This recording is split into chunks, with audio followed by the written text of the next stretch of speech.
പേളിയുടെ അച്ഛൻ പേളിനെ കുറിച്ച് ചിന്തിക്കുന്നതിന് മുന്നേ തന്നെ ഇദ്ദേഹം കിരീടം എന്ന് പറഞ്ഞൊരു മൂവി ചെയ്തിട്ടുണ്ട്, അതറിയാമോ? അങ്ങനെയല്ല എന്റെ പേരൻസ് എന്നെ വളർത്തിയത്. അത് വളരെ വലിയൊരു തെറ്റായി. ഞാൻ എന്തിനങ്ങനെ ചെയ്തു? എനിക്ക് എടാ എന്നെ ഉപദേശിക്കുന്നടാ ഇത്രയും ചെയ്തിട്ട്. നിങ്ങൾ തല്ലുകൊള്ളും, നിങ്ങൾ ഇനിയും തല്ലുകൊണ്ട് ചോര ഒലിപ്പിക്കാനുള്ളതാണ്. അപ്പൊ അതൊന്നും സംഭവിക്കണ്ടെന്നുണ്ടെങ്കിൽ സേഫ് ആയിട്ട് വീട്ടിൽ പോയിരുന്നോളൂ. ഗോ ബാക്ക് ഹോം എന്ന് പറഞ്ഞാൽ നിങ്ങൾ വീട്ടിലേക്ക് തിരിച്ചു പോകണം എന്നല്ലേ ഞാൻ പറഞ്ഞു. നിങ്ങൾ സേഫ് ആയിട്ട് ഇരിക്കണേ എന്നാണ് പറഞ്ഞത്. അഞ്ജലി നായർ, അതേപോലെ അഖിൽ മാരാർ, ഇവരുടെയൊക്കെ കളറിന്റെ ഇഷ്ടം മനസ്സിലാക്കിയിട്ടെങ്കിലും ആ കളറൊന്ന് മാറ്റിപ്പിടിച്ച്. Hello, excuse me, clarification video കണ്ടു. ശരിക്കും പറഞ്ഞാൽ ഈ ക്ലാരിഫിക്കേഷൻ വീഡിയോ കണ്ടപ്പോൾ എനിക്ക് തോന്നിയത് ഇതൊരു ക്ലാരിഫിക്കേഷൻ ആണോ അതൊരു ഡാമേജ് കൺട്രോൾ ആണോ എന്ന് എനിക്ക് തോന്നിപ്പോയി. ശരിക്കും പറഞ്ഞ ഈ ക്ലാരിഫിക്കേഷൻ വീഡിയോ എനിക്ക് കണ്ടപ്പോൾ എനിക്ക് തോന്നിയെന്ന് അറിയോ, ഒരു പടത്തിൽ സലിംകുമാർ പറയത്തില്ലേ, എടാ ശരിക്കുള്ള ഞാനല്ല, ശരിക്കുള്ള ഞാൻ ഏതോ ഒരു വീട്ടിൽ സുന്ദരക്കുട്ടപ്പനായിട്ട്, ആ ഒരു സെറ്റപ്പ് എനിക്ക് തോന്നിയത്. ശരിക്കും ഇപ്പോൾ ഞാൻ പറയുന്നതാണ് ശരിക്കുള്ളത്, ഇതിനു മുന്നേ പറഞ്ഞതല്ല എന്നുള്ളത് വ്യക്തമായിട്ട് അവിടെ പറയുന്നുണ്ട്. ഈ വീഡിയോയിൽ ശരിക്കും എനിക്ക് ഒരു 12.9 ആയപ്പോഴേക്കും ക്ലാരിഫിക്കേഷൻ എല്ലാം നടത്തിക്കൊണ്ടിരുന്നത്, അതായത് എന്താണോ പോസ്റ്റ് ഇട്ടത് അതിന്റെ ക്ലാരിഫിക്കേഷൻ ഫുള്ള് നടത്തിക്കൊണ്ടിരുന്നത് സ്റ്റാർട്ടിങ് മുതൽ ഒരു 12.9 മിനിറ്റ്സ് വരെയാണ്. ആ 12.9 മിനിറ്റ്സ് കഴിഞ്ഞിട്ടൊരു ദീർഘശ്വാസം ഇട്ടു. എനിക്ക് അവിടെ മുതൽ എന്തോ എൻ്റെ ഒരു ഒപ്പീനിയൻ എനിക്ക് ഭയങ്കര ആർട്ടിഫിഷ്യലായിട്ട് തോന്നിയത് അവിടെ മുതലാണ്. ആ ഒരു ദീർഘശ്വാസം മുതൽ എനിക്ക് ഭയങ്കര ആർട്ടിഫിഷ്യലായിട്ട് ഫീൽ ചെയ്തു. സ്റ്റാർട്ടിങ് മുതലേ ആള് പറയുന്നുണ്ട്, ആള് പറയുന്നതെല്ലാം ഇംഗ്ലീഷിൽ പറഞ്ഞപ്പോൾ ഒരു ഇച്ചിരി ഒരു വേറെ ഒരു സ്ലാങ്ങിൽ നമ്മൾ എടുത്തല്ലോ, ആ സ്ലാങ് ഒന്ന് മാറ്റി മലയാളത്തിലേക്ക് ആക്കിയപ്പോഴേക്കും അതിനൊരു ഒഴുക്ക് വന്നു, ഒഴുകിയ രീതിയിൽ പറഞ്ഞു. അങ്ങനെയല്ല, ഇങ്ങനെയാണ് കേട്ടോ എന്നുള്ള രീതിയിലായി. ഇൻഫാക്ട് ആ ഒരു മലയാളം തർജിമ തന്നെ പ്രേക്ഷകരെ ഒന്ന് മാനിപ്പുലേറ്റ് ചെയ്യാൻ വേണ്ടിയിട്ടാണെന്ന് എനിക്ക് പേഴ്സണലി ഫീൽ ചെയ്തു. എന്റെ ഫീലിംഗ്സ് ഞാൻ പറയുന്നത്, എല്ലാവർക്കും അങ്ങനെ തോന്നിയോന്ന് എനിക്കറിയില്ല. എന്തായാലും നിങ്ങൾക്ക് തോന്നിയത് എന്താണ് നിങ്ങളത് കമന്റ് ബോക്സിൽ ഇട്ടോളൂ. I am saying just be safe, because ഞാൻ ഈ റീൽസ് ഒക്കെ കണ്ട് എല്ലാവരും അടി വാങ്ങുന്നതും ചോരയും ഇതെല്ലാം കണ്ട് ഞാൻ ആ ഫിയറിൽ നിന്നും ആ പെയിനിൽ നിന്നുമാണ് ഈ ഒരു പോസ്റ്റ് ഞാൻ ഇടുന്നത്. പിന്നെയാണ് എനിക്ക് മനസ്സിലായത് എനിക്ക് ഈ ഒരു വേർഡിങ്സ് നിങ്ങൾ ശ്രദ്ധിച്ചായിരുന്നോ? അതായത് എനിക്ക് ഇത്രേ ചോദിക്കാനുള്ളൂ, ഇവര് അടിമേടിക്കുന്നത്, ചോര ഒലിപ്പിച്ച് നടക്കുന്നത്, ഇതൊക്കെ കണ്ടു കഴിയുമ്പോൾ നമ്മൾ വേഗം എത്രയും പെട്ടെന്ന് ഇറങ്ങി ഓടിക്കൂ എന്നല്ല നമ്മൾ പറയേണ്ടത്. അവരവിടെ നമ്മളുടെ ഫ്യൂച്ചറിന് വേണ്ടി കഷ്ടപ്പെടുക, നമ്മളതിനെ സപ്പോർട്ട് ചെയ്യുക വേണ്ടത്. അതായത് ഇൻഫാക്ട് എനിക്ക് ക്ലിയർ ആയത് ഇതിൽ പ്രത്യേകം പറയുന്നുണ്ട്, ഗോ ബാക്ക് ഹോം എന്ന് പറഞ്ഞാൽ നിങ്ങൾ വീട്ടിലേക്ക് തിരിച്ചു പോകണം എന്നല്ലേ ഞാൻ പറഞ്ഞു, നിങ്ങൾ സേഫ് ആയിട്ട് ഇരിക്കണേ എന്നാണ് പറഞ്ഞത്. അതാണ് എനിക്ക് ക്ലിയർ ആയത്. ഗോ ബാക്ക് ഹോം എന്ന് പറഞ്ഞാൽ പ്രൊട്ടസ്റ്റ് ചെയ്ത് വീട്ടിൽ പോകാൻ തന്നെയല്ലേ, അല്ലാതെ നിങ്ങൾ സേഫ് ആയിട്ടിരിക്കണേ എന്നുള്ളതിന് നമ്മൾ ഗോ ബാക്ക് ഹോം കേട്ടോ എന്ന് പറയില്ലല്ലോ. അതായത് സേഫ് ആയിട്ട് ഇരിക്കണേ എന്നുള്ളതിന് ശരിക്കും പറഞ്ഞാൽ ടേക്ക് കെയർ, ബി സേഫ് എന്നൊക്കെയല്ലേ നമ്മൾ പറയാ. ഗോ ബാക്ക് ഹോം എന്ന് നമ്മൾ സേഫ് ആയിട്ടിരിക്കാൻ പറയുമോ? അതെനിക്ക് ക്ലിയർ ആയില്ലാന്നേ. അതാ എനിക്ക് ഒരു വിമർശനം ആയിട്ട് എനിക്ക് ഫീൽ ചെയ്തൊരു കാര്യം. അങ്ങനെ പ്രൊട്ടസ്റ്റ് നടത്താതെ ഇറങ്ങി ഓടാനായിരുന്നുവെങ്കിൽ, ഇപ്പൊ പേളിമാനി പറഞ്ഞ പോലെ തന്നെ ഇറങ്ങി ഓടിയിരുന്നെങ്കിൽ ഇന്ത്യയൊക്കെ ഇന്നും ആരുടെയൊക്കെയോ കൈകളുടെ ഉള്ളിലായനെ, നമ്മൾക്കൊന്നും സ്വാതന്ത്ര്യം കിട്ടുപോലുമില്ല. അത് ജസ്റ്റ് ഒന്ന് ചിന്തിച്ചു നോക്കി. അവരങ്ങനെ ചെയ്യുന്നുണ്ടെങ്കിൽ നമ്മളതിനെ സപ്പോർട്ട് ചെയ്യുവാണ് ചെയ്യേണ്ടത്. തീർച്ചയായിട്ടും മീൻസ് ഒന്ന് ജസ്റ്റ് ഒന്ന് ഇമാജിൻ ചെയ്തു, ഒറ്റ കാര്യം പറയുന്നുള്ളൂ. നാളെ ഇതൊരു നീറ്റിന്റെ എക്സാം ആണ്, അറിയാലോ. നാളെ പിറ്റേന്ന് നമ്മൾ ഓരോ ആൾക്കാരുടെ നമ്മൾ ദൈവത്തിനെ പ്രാർത്ഥിക്കുന്നു. ഇപ്പം നമ്മുടെ ഫാമിലി, നമ്മളെന്തെങ്കിലും ഇപ്പൊ പാർട്ട്ണർ ആയിക്കോട്ടെ, അല്ലെങ്കിൽ നമ്മളുടെ ഫാദർ മദർ പേരൻസ് ആയിക്കോട്ടെ, നമ്മളെ ബ്രദേഴ്സ് ആയിക്കോട്ടെ, നമുക്ക് എന്ത് സംഭവിച്ചാലും നമ്മൾ അവിടെ വന്ന് ഈ പറയുന്ന ആൾക്കാരെല്ലാവരും നമ്മളെ സേവ് ചെയ്യും. പക്ഷെ ഒരു സ്ഥലമുണ്ട് നമ്മളെ സേവ് ചെയ്യാൻ പറ്റാത്ത, ഈ കൂട്ടർക്കൊന്നും സേവ് ചെയ്യാൻ പറ്റാത്ത ഹോസ്പിറ്റൽ. ഈ ഹോസ്പിറ്റലിൽ നമ്മൾ പോയി ഒരു ഓപ്പറേഷൻ തിയേറ്ററിൽ കിടക്കുന്ന സമയത്ത് നമുക്ക് അവിടെ എന്ത് സംഭവിച്ചാലും നമ്മൾ ആ ഫ്രണ്ടിൽ നിൽക്കുന്ന ഡോക്ടറിനെയാണ് നമ്മൾ ദൈവത്തിനെ പോലെ കാണുന്നത്. അതൊരു മന്ദബുദ്ധിയാണെങ്കിലോ, ഒന്നും അറിയാതെ കാശ് കൊടുത്ത് മേടിച്ചൊരു ഡോക്ടർ പട്ടം ആണെങ്കിലോ, ഈ പറയുന്ന എത്ര കരുത്തുള്ള ഹസ്ബൻഡ് ആണെങ്കിലും ശരി, വൈഫ് ആണെങ്കിലും ശരി, എത്ര കരുത്തുള്ള പേരൻസ് ആണെങ്കിലും സിബ്ലിങ്സ് ആണെങ്കിലും ശരി, നമുക്ക് ആർക്കും അവിടെ ഒന്നും ചെയ്യാൻ പറ്റത്തില്ല. കാരണം നമ്മൾ ദൈവമാണ് എന്ന് വിചാരിച്ച് കൊടുക്കുവാണ് ഈ ഡോക്ടറിന്, നമ്മളുടെ വീട്ടിലെ ഒരംഗത്തിനെ. ആളെ ഒന്ന് എങ്ങനെയെങ്കിലും രക്ഷപ്പെടുത്തി എടുക്കണേ എന്ന് നമ്മൾ ദൈവത്തെ പോലെ കാണുവാണ്. അയാൾ ഒരു മന്ദബുദ്ധിയായിരുന്നെങ്കിലോ, ഒന്ന് ആലോചിച്ച് നോക്കിക്കേ, നമ്മളുടെയൊക്കെ അവസ്ഥ എന്തായിരിക്കും, നമുക്ക് വേണ്ടപ്പെട്ട ഒരു അവസ്ഥ എന്തായിരിക്കും. അവിടെയാണ് നമ്മൾ പ്രൊട്ടസ്റ്റ് എല്ലാം നിർത്തി വീട്ടിൽ പോകാൻ പറയുന്നത്. എനിക്കത് മനസ്സിലാവുന്നില്ല. അങ്ങനെയാണെങ്കിൽ ഞാൻ നേരത്തെ പറഞ്ഞ പോലെ ഇന്ത്യയിൽ സ്വാതന്ത്ര്യം പോലും കിട്ടില്ല, ഇന്നും ബ്രിട്ടീഷുകാരെ കീഴിൽ കിടന്ന് കഷ്ടപ്പെടേണ്ടി വന്നേനെ. എന്തിന് ഇത്രയും ജനറേഷൻ പോലും ഇവിടെ വരെ ഒന്നും എത്തൂലായിരുന്നു. ഉറപ്പുള്ള കേസാ അത്. ആലോചിച്ച് നോക്കൂ. ഈ ക്ലാരിഫിക്കേഷനിൽ വേറൊരു കാര്യം കൂടെ നമ്മൾ മനസ്സിലാക്കേണ്ട കാര്യമുണ്ട്. അതായത് സമാധാനപരമായിട്ട് സമരം ചെയ്യുന്ന ആൾക്കാരുടെ അടുത്ത് തല്ല് കൊള്ളണ്ട എന്നുണ്ടെങ്കിൽ നിങ്ങൾ മിണ്ടാതെ സേഫ് ആയിട്ട് വീട്ടിൽ പോയിരുന്നോളൂ എന്നല്ലേ ശരിക്കും പറഞ്ഞാൽ പേളിമാനി അവിടെ സംസാരിച്ചത്. അവിടെ പ്രൊട്ടസ്റ്റ് നടത്തുന്ന ആൾക്കാർക്ക് വേണ്ടിയാണെന്നല്ല എനിക്ക് ഫീൽ ചെയ്തത്. എനിക്ക് ആ പോസ്റ്റ് കണ്ടപ്പോൾ, ഇപ്പൊ ഈ വീഡിയോയിൽ ഇങ്ങനെ പറയുന്നുണ്ട്, പോസ്റ്റ് ഞാൻ വായിച്ചപ്പോൾ എനിക്ക് ഫീൽ ചെയ്തത് എന്താണെന്ന് വെച്ച് കഴിഞ്ഞാൽ, നിങ്ങൾ തല്ലുകൊള്ളും, നിങ്ങൾ ഇനിയും തല്ലുകൊണ്ട് ചോര ഒലിപ്പിക്കാനുള്ളതാണ്. അപ്പൊ അതൊന്നും സംഭവിക്കണ്ടെന്നുണ്ടെങ്കിൽ സേഫ് ആയിട്ട് വീട്ടിൽ പോയിരുന്നുള്ളൂ. അതായത് ഇവരാണ് സമാധാനപരമായിട്ട് പ്രൊട്ടസ്റ്റ് നടത്തുന്നത്, ഒരു ബുദ്ധിമുട്ടും ഇല്ലാതെ, ഒരാളെ ഉപദ്രവിക്കാതെ അവരുടെ ആവശ്യം പറഞ്ഞ് അവർ പ്രൊട്ടസ്റ്റ് നടത്തുവാണ്, സമരം നടത്തുവാണ്. ആ സമയത്ത് നിങ്ങൾക്ക് കൊള്ളണ്ട എന്നുണ്ടെങ്കിൽ നിങ്ങൾ വീട്ടിൽ പോയിരുന്നുള്ളൂ എന്ന് പറയുന്നത് ശരിയല്ല. അതൊരിക്കലും ശരിയല്ല. എനിക്ക് ഭയങ്കര ഹേർട്ടായി, ഞാൻ ഭയങ്കരമായിട്ട് വിഷമിച്ചു. എന്ന് വെച്ചാൽ ഞാൻ എഴുതാത്ത കാര്യം എങ്ങനെയാണ് ഇത്രയും മോശമായ രീതിയിൽ, അതിനകത്തൊരു ലൈനാണ് എന്നെ ഏറ്റവും ഹേർട്ട് ചെയ്തത്. ഇത് ഞാൻ ആരും വേദനിപ്പിക്കാൻ വേണ്ടിയല്ല ഈ വീഡിയോ ചെയ്യുന്നത്, പക്ഷെ എന്നെ ഹേർട്ട് ചെയ്തൊരു മെയിൻ സാധനം എന്താണെന്ന് വെച്ചാൽ, ഫ്രീഡം ഫൈറ്റേഴ്സിന്റെ ഗ്രേവിൽ ഞാൻ തുപ്പുന്ന പോലെയാണ് എന്നൊക്കെ പറഞ്ഞിട്ട് ഈ സാധനം വന്നു. എനിക്കത് ഭയങ്കര, സത്യമായിട്ട് എനിക്കത് ഭയങ്കര ഹേർട്ടായി. അത് കണ്ടപ്പം ഇത്രയും മോശമായിട്ട് ഞാൻ ഓണസ്റ്റ് ആയിട്ടും എൻ്റെ മനസ്സിൽ തട്ടി എഴുതിയ ഒരു സാധനം ഇത്രയും നെഗറ്റീവായിട്ട് അതിനെ വ്യാഖ്യാനിച്ചപ്പം എനിക്ക് ഭയങ്കര വിഷമായി. തീർച്ചയായിട്ടും അത് നെഗറ്റീവ് തന്നെയാണ്. ആൻഡ് ഐ തോട്ട് ഓക്കെ, ഇതിൻ്റെ ഒരു ക്ലാരിഫിക്കേഷൻ എനിക്ക് ഇടണം എന്ന് പറഞ്ഞിട്ട് ഞാനൊരു സ്റ്റോറി എഴുതി. ആ സ്റ്റോറിയാണ് നിങ്ങളുടെ മുമ്പിൽ പിന്നെ വന്ന ഒരു സ്റ്റോറി. ഞാൻ ഡിലീറ്റ് ചെയ്യുകയും ചെയ്തു. എന്താ വെച്ചാൽ അതിലൊരു കാര്യം ഞാൻ എഴുതിയത് അതൊരു വലിയ തെറ്റായിരുന്നു ഞാൻ എഴുതിയത്. അതുകൊണ്ട് ഞാൻ ഒരു 15-20 കുറച്ച് നേരം കഴിഞ്ഞിട്ട്, കുറച്ച് നിമിഷങ്ങൾക്ക് ശേഷം ഞാനത് ഡിലീറ്റും ചെയ്തു. എന്താ വെച്ചാൽ അത് തെറ്റാണെന്ന് എനിക്ക് മനസ്സിലായി. പക്ഷെ എനിക്കറിയാം എന്തായാലും സ്ക്രീൻഷോട്ട് പോകും. പക്ഷെ എനിക്ക് അതിനോട് യോജിപ്പ് എനിക്ക് തന്നെ ഇല്ലാത്തതുകൊണ്ട് ഞാനത് ഡിലീറ്റ് ചെയ്തു. അതിനകത്ത് ഞാൻ ഈ പോസ്റ്റ് ഇട്ട ആളെ ഒരു ഫെയിൽഡ് ഫിലിം മേക്കർ എന്ന് വിളിച്ചു. അത് വളരെ വലിയ തെറ്റാണ്. തീർച്ചയായിട്ടും അത് വളരെ വലിയ തെറ്റാണ്.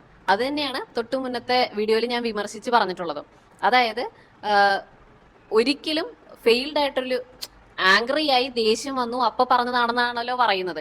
ആ ദേഷ്യത്തിനെയാണ് എതിർത്തുകൊണ്ട് ഒരുപാട് പേരും, ഞാനടക്കം ഒത്തിരി പേര്, അങ്ങനെ ഒരു ഫിലിം മേക്കർ ഫെയിൽഡ് ആണെന്ന് പറയാൻ പാടില്ല എന്ന് പറഞ്ഞ് കുറച്ച് ഫിലിംസിന്റെ ഡീറ്റെയിൽസ് എല്ലാം ഇട്ട് തന്നത്.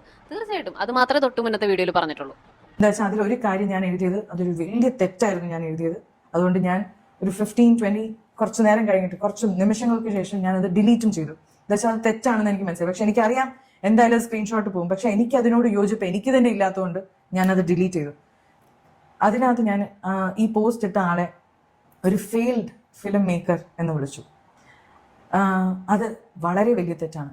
നമ്മൾ ആരെയും അങ്ങനെ വിളിക്കാൻ പാടില്ല ഒരു ഫെയിൽഡ് എന്നോ. നമ്മൾ ആരും അല്ല അങ്ങനെ ഒരാളെ വിളിക്കാൻ. അങ്ങനെയല്ല എൻ്റെ പേരൻസ് എന്നെ വളർത്തിയത്. അത് ആക്ച്വലി ഇതിനകത്ത് പറയുന്നുണ്ടല്ലോ, എനിക്ക് ദേഷ്യം വന്നപ്പോൾ ഞാൻ ഇട്ടു, അതിനുശേഷം ഒരു 10 to 15 മിനിറ്റ്സ് ആയപ്പോഴേക്കും എനിക്ക് തന്നെ അത് തെറ്റാണെന്ന് തോന്നിയത് കൊണ്ടാണ് ഞാനത് ഡിലീറ്റ് ചെയ്തത് എന്ന് പറഞ്ഞല്ലോ. പക്ഷെ സത്യസന്ധമായിട്ട് നടന്നതെന്ന് പറഞ്ഞാൽ ആ പോസ്റ്റ് ഇട്ട് കഴിഞ്ഞപ്പോഴേക്കും ആ സമയത്ത് കമന്റ് ബോക്സ് ഓൺ ആയിരുന്നു. പേളി മാനിയുടെ സബ്സ്ക്രൈബേഴ്സ് തന്നെ അതിൽ കയറി ഒരുപാട് മോശം കമന്റ്സ് കാര്യങ്ങളൊക്കെ ഇടുന്നുണ്ടായിരുന്നു. ആ സമയത്ത് സ്ക്രീൻഷോട്ട് എടുത്തിട്ടുള്ള ഒരുപാട് വ്യക്തികളുണ്ട്, അവർ ഒരുപാട് പേര് വീഡിയോസും ചെയ്തിട്ടുണ്ട്. കമന്റ് ബോക്സിൽ അതേപോലത്തെ മോശമായിട്ടുള്ള ഒരുപാട് കമന്റ്സ് വന്നതിന് ശേഷമാണ് അത് ഡിലീറ്റ് ആക്കിയത്. അതിനുശേഷമായിരിക്കും ചിലപ്പോൾ ഞാൻ പറഞ്ഞത് ശരിയായില്ല, ഞാൻ പറഞ്ഞത് തെറ്റായിന്ന് അപ്പോഴായിരിക്കും തോന്നിയിട്ടുണ്ടാവുക. അതിന്റെ ഇടയിൽ ആ ഒരു വേർഡ് വിട്ടുപോയി, കമന്റ്സ് വായിച്ചു, കമന്റ് ബോക്സ് ഓഫ് ചെയ്ത് വെച്ചു, അതിനുശേഷം ഡിലീറ്റ് ആക്കി. അതാണ് സത്യം. വ്യക്തമായി പറഞ്ഞു കഴിഞ്ഞാൽ ഓഡിയൻസ് എല്ലാവരും എഗെയിൻസ്റ്റ് ആയിരുന്നു. അതുകൊണ്ടാണ് ആ ഒരു പോസ്റ്റ് ഡിലീറ്റ് ആക്കി കളഞ്ഞത്. പക്ഷെ അപ്പോഴേക്കും സ്ക്രീൻഷോട്ടുകളെല്ലാം വന്നിട്ടുണ്ടായിരുന്നു, ഒത്തിരി വീഡിയോസും വന്നു കഴിഞ്ഞായിരുന്നു. അത് വളരെ വലിയ തെറ്റാണ്. നമ്മൾ ആരെയും അങ്ങനെ വിളിക്കാൻ പാടില്ല ഒരു ഫെയിൽഡ് എന്നോ. നമ്മൾ ആരും അല്ല അങ്ങനെ ഒരാളെ വിളിക്കാൻ. അങ്ങനെയല്ല എൻ്റെ പേരൻസ് എന്നെ വളർത്തിയത്. അത് വളരെ വലിയൊരു തെറ്റായി. ഞാൻ എന്തിനങ്ങനെ ചെയ്തു? എനിക്ക് തന്നെ ഒരു സെക്കൻഡത്തേക്ക് തോന്നിപ്പോവാ, ഞാൻ അങ്ങനെ ചെയ്യാൻ പാടില്ലായിരുന്നു. പക്ഷെ ഞാൻ എന്തിനങ്ങനെ ചെയ്തു? ഓഫ് ചെയ്തോ? എടാ എന്നെ ഉപദേശിക്കുന്നടാ ഇത്രയും ചെയ്തിട്ട്. ഇതെല്ലാം ഇട്ടത് പേളിമാനി തന്നെയാണ്. അതിനനുസരിച്ച് ഒരുപാട് പേര് കമന്റ്സ് എല്ലാവരും നല്ല രീതിയിൽ പൊങ്കാലിട്ടിട്ടുണ്ട്.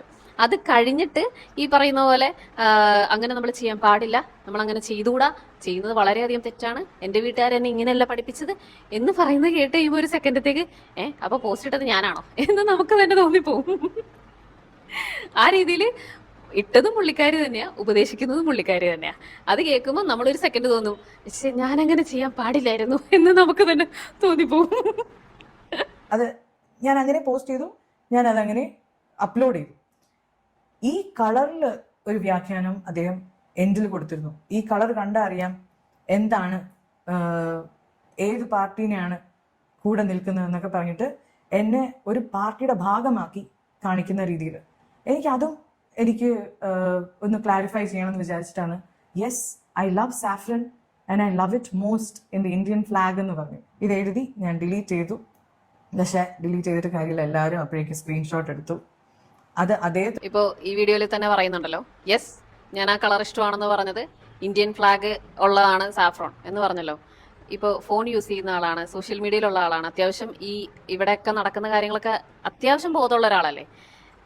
കഴിഞ്ഞ കുറച്ച് ആൾക്കാർ ഈ ഒരു ഇലക്ഷന്റെ സമയത്ത് നടന്ന ഒരു ആൾക്കാരുണ്ടല്ലോ, അഞ്ജലി നായർ, അതേപോലെ അഖിൽ മാരാർ, ഇവരുടെയൊക്കെ കളറിന്റെ ഇഷ്ടം മനസ്സിലാക്കിയിട്ടെങ്കിലും ആ കളറൊന്ന് മാറ്റിപ്പിടിച്ച് ഫ്ലാഗിലുള്ള ബാക്കി ഏതെങ്കിലും 3 കളറും കൂടെ ബാക്കിയുണ്ടല്ലോ, ബ്ലൂ ഉണ്ട്, വൈറ്റ് ഉണ്ട്, ഗ്രീൻ ഉണ്ട്, ഈ 3 ഏതെങ്കിലും പിടിച്ചിരുന്നെങ്കിലും ഇത്രയും പ്രശ്നമാകത്തില്ലായിരുന്നു. ശരിക്കും പറഞ്ഞു കഴിഞ്ഞാൽ ഇതിനകത്ത് പാർട്ടിയോ കളറോ ഇതൊന്നുമല്ല പ്രശ്നം. ഒരു നമ്മുടെ ഇന്ത്യയുടെ പ്രധാനമന്ത്രി ആരാ, പുള്ളി വരെ ഇൻസ്റ്റഗ്രാമിൽ വന്നൊരു ലൈവായിട്ടൊരു വീഡിയോ ഇട്ടെങ്കിൽ, നമ്മളുടെ വിദ്യാഭ്യാസ മന്ത്രി ധർമ്മേന്ദ്ര പ്രധാൻ പുള്ളി പോയിട്ട് രാജിവെച്ചിട്ടുണ്ടെങ്കിൽ എന്തായിരിക്കും ഈ ഒരു പ്രൊട്ടസ്റ്റിന്റെ വാല്യൂ എന്നൊന്ന് മനസ്സിലാക്കാമല്ലോ. അത് മാത്രം മതിയായിരുന്നു. വെറുതെ ഈ പ്രൊട്ടസ്റ്റ് അത്രയും ആ രീതിയിൽ ഒലച്ചു മറിച്ചിട്ടുള്ളതുകൊണ്ടാണ് ഇങ്ങനത്തെ 2 സംഭവങ്ങൾ നടന്നിട്ടുള്ളത്. അതിനെ തുടർന്ന് സേഫ് ആയിട്ടിരിക്കൂ, അതുകൊണ്ട് നിങ്ങൾ എല്ലാവരും ഓടിപ്പോയി വീട്ടിലിരിക്കൂ എന്ന് പറഞ്ഞിട്ട് യാതൊരു കാര്യം ഉണ്ടായിരുന്നില്ല. അത് മാത്രമേ ഇവിടെ വിമർശനം പറയുന്നുള്ളൂ, വേറെ ഒന്നും പറയുന്നില്ല. കളറോ പാർട്ടിയോ അതൊന്നും അല്ല പ്രശ്നം. ആ കളറും പാർട്ടിയോ ഉള്ളതിൽ വേറെ ആർക്കും ഒരു ബുദ്ധിമുട്ടില്ല. അവരെന്തൊക്കെയോ കാണിക്കുന്നു, നമ്മൾ ആരും മൈൻഡ് ചെയ്യാതിരിക്കുന്നു, അത്രേ ഉള്ളൂ. സത്യത്തിൽ ഈ ഒരു വീഡിയോ കണ്ടിട്ട് മനസ്സിലായത് എയറിൽ നിന്നും സ്പേസിലേക്കാണ് പോകുന്നത്. കാരണം മിക്കവരും ഈ ഒരു വീഡിയോ ആയിരിക്കും ചിലപ്പോൾ പേളിയുടെ ലാസ്റ്റത്തെ വീഡിയോ ആയിട്ട് കാണുന്നത്. കാരണം ഇനി അങ്ങോട്ട് കാണാൻ എല്ലാവർക്കും മനസ്സിലൊരു കല്ലുകടി എന്നൊക്കെ പറയുന്ന പോലെ ഒരു കല്ലുകടി കിട്ടിയിട്ടുണ്ട്.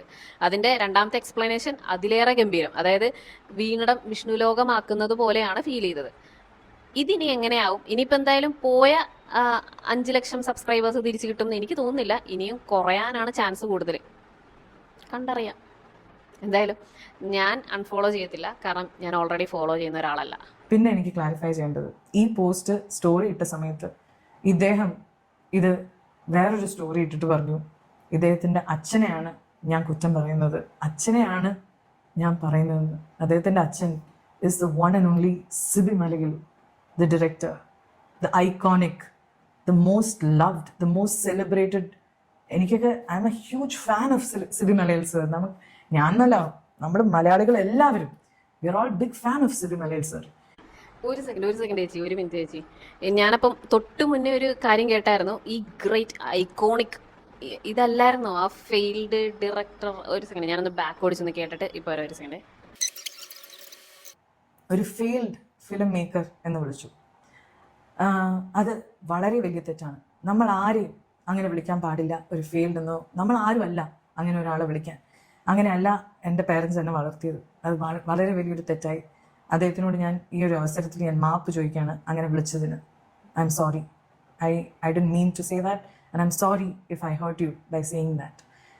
അയ്യോ, ഞാൻ അങ്ങനെ ചെയ്യരുതായിരുന്നു. പിന്നെ ഫെയിൽഡ് ഡയറക്ടർ എന്ന് പറഞ്ഞത് തീർച്ചയായിട്ടും ഈ നേരത്തെ പറഞ്ഞ ഐക്കോണിക് ആ ഡയറക്ടർ തന്നെയല്ലേ? ഇതെന്താ എനിക്ക് മനസ്സിലാകുന്നില്ല. 15.15 ആ ഒരു ടൈമിൽ പറഞ്ഞതാണ്. കുറച്ചിങ്ങോട്ട് നീങ്ങി കഴിഞ്ഞപ്പം the great director, iconic director, I love you sir എന്നൊക്കെ പറയുന്നുണ്ട്. ഇത് രണ്ട് രീതിയിൽ പറയുന്നത്. അത് ആ ദേഷ്യത്തിൽ പറയുന്നതാണെന്നും പറയുന്നുണ്ട്. അതാണ് സോഷ്യൽ മീഡിയ കയറി നമ്മൾ ദേഷ്യത്തിൽ പ്രവർത്തിക്കുന്ന ഒരിക്കലും തിരിച്ചെടുക്കാൻ പറ്റില്ല, കാരണം ഇതെല്ലാം റെക്കോർഡഡ് ആയിരിക്കും.